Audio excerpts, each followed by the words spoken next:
Hello people. Welcome to this review of AI Influencer. Let's get into the review.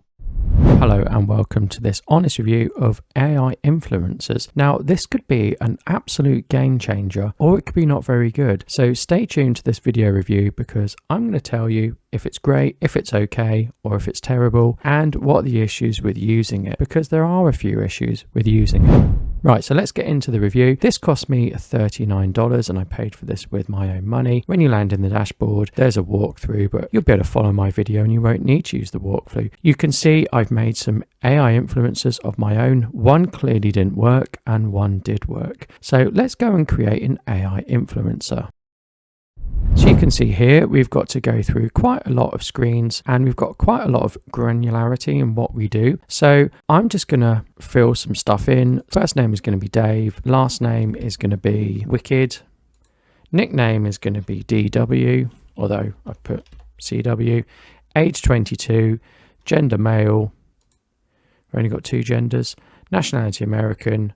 Language English, United States. His interest is entrepreneurship. I think this person is going to be interested in movies, and communication style conversational. So we click next. And again, we can pick their origin or their ethnicity. Let's go for mixed, eye color black, skin tone fair. I don't really understand what this is. Appearance diamond. Let's go for square. I don't really understand what that does. Body type average. Let's go for broad. Expression is confident. Oh, let's go for serious. Voice tone friendly, emotional tone, sincere.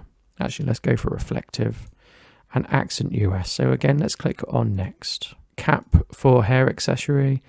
I think I'll go for no hair accessory and I'll click next. Now traits, they're going to be intelligent, creative, emphatic, sensitive, thoughtful. They're going to be artistic as well. And their interests include, well, there isn't one for movies here, so I'm going to put in movies.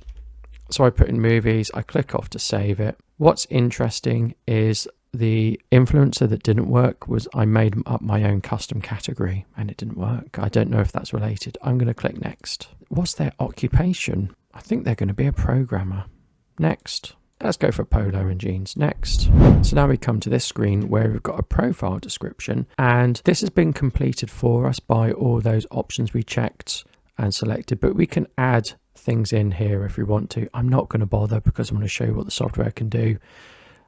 Let's have two variations and let's go for speed over quality, and we click generate influencer. So over here is where we get our image generation. So here's one image, here is our influencer, and it's generating the next image. Here he is. Is he the same person? Yeah, they look pretty much the same. Yeah, I'd say they're the same person. So I need to pick an influencer image. I'm going to go with this one. I think this is the better influencer image. So here is my influencer. Now it's defaults to private, but we could set it to public. I don't know why you would want to do that. So now we've got our influencer. We can do a couple of things. We can make some conversations. We can create some content and we can create some videos.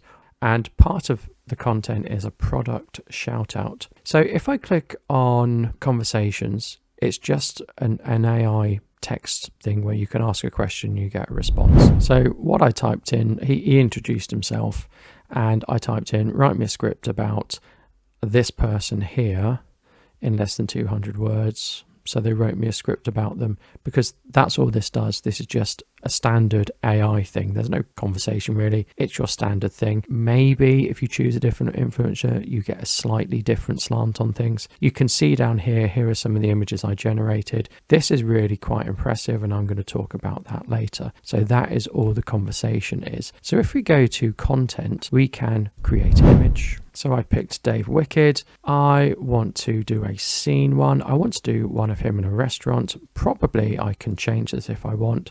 I'm going to go for a square. I'm going to have one image and I could type my own prompt here, but I'll just click generate prompt because let's see what it does on its own. So it's given me a prompt. So I'm going to scroll down and I'm going to generate the image. And here comes our image up here.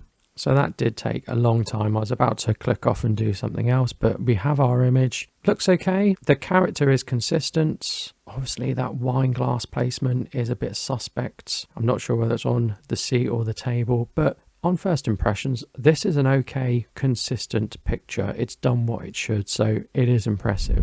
The next thing we can do is we can create a pose image. So we've got Dave Wicked here. If we upload a picture of someone in a different pose, then we can put Dave Wicked into a different pose. So again, we can have many images generated. We need to fill things out and then click generate pose, and we need to upload a reference image of someone posing. Now I'm going to put on screen one I made earlier because I think this create pose is quite useful. So I've already made one, so I'm going to be using that here. So here I've gone into face swap, and we can swap faces on our influencer. So I'm not actually going to do this, but I might do this as a bonus feature at the end of the video.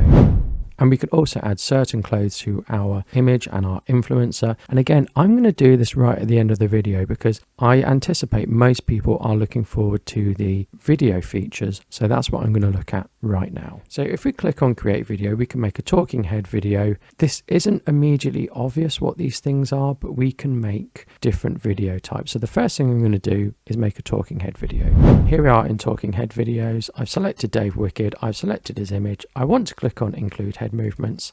I need to write a script. So it says, hello, I'm Dave and I'm wonderful. It's going to be English US. I need to pick a voice. I'm going to go for Joey. So I need to click generate, and that's going to generate my audio file, and I need to click use this audio. So it says using, and then I need to click on this generate video button. So it's going to go and generate the video in this preview panel. So here's that video of Dave. Hello, I'm Dave and I'm wonderful. Hello, I'm Dave and I'm wonderful. That was okay. I'm going to save that to my gallery. It wasn't brilliant, but it was okay. So if I go to video editor next, and here's Dave Wicked, I can pick which image I want to use. I'm going to use this one. I need to select my orientation. I'll go for 16:9. And there doesn't appear to be any way to do any prompt, but I'll click create video. So I can't tell it what I want to do. So I'm going to click on this plus button because I'm interested to see what it does. So it just does a zoom in here. So I might want to change the background to a color. Let's make it this lovely green. Well, that's interesting. And let's put that down a layer or up a layer. Oh. So it looks like we can't add anything below our character because some weird stuff happens. So we can put some audio in. We can add a voiceover. Let's generate that with Kevin. Let's use that. We can have transitions because maybe we can add additional slides. Oh, no, we can't add another slide. I don't know why. See, this is what I mean. There's quite a lot of bugs I experience when using this. I want to add a new slide. I'm not allowed for some reason. And we can add a logo and a watermark. And we can add intro credits. So I think we can use this to build up videos of various influencers saying things. Let's render this and see what happens. So my video is rendering. It looks like it's going to complete fairly soon. If I go to AI video, then what I can do in AI video is, again, I can select my influencer, I can select my ratio, and I can write a prompt. I'm going to put driving a car on the freeway. Let's see what happens here, because I've got a picture of someone in a park and I'm saying they're driving a car on the freeway. That's going to be mad. Absolutely mad. And it hasn't quite brought up the panel yet. Here it says no video generated yet. Feels like it's really thinking about this one. Okay, so that failed to generate the video, which is another bug. If we click on manage video, then we come to all our videos in one place. So the last thing is a product shout out, and here we can select our influencer, we can upload images of a product, and we can pick a setting, and we can do, you know, various things like have accessories and scenes and clothing and all sorts of things, and we can select how many images we get, and we can type a prompt, and then we will get a combination of our influencer with the product. So we get images generated here, and I'll show on screen some I made earlier. So these are the product images made with an Apple AirPods added as the product. The prompt is working out, but we are missing the AirPods So before we talk about conclusions, it's time for the bonus section. So I took my Dave Wicked image and face swapped with the new Prez. The face along with the clothes have changed, but it's not a convincing change. With clothes swap, you upload a clothing image and the software removes the background. You then have to manually paint in where you want the changes to happen. This was the image that was made, which isn't really a clothes swap. I didn't add a prompt as it was optional, and I didn't really think it was required. I was using clothes swap and had provided the new clothes. So what would a prompt add? So what do I think of AI Influencer? It has some impressive features, and for what it is, it's cheap at $39. However, it comes with a credit restriction and has bugs. I also found a security vulnerability. If it was free of bugs, wasn't limited by credits, and didn't have a security vulnerability, then I'd keep it, but I'll be asking for a refund. Let me know what you think.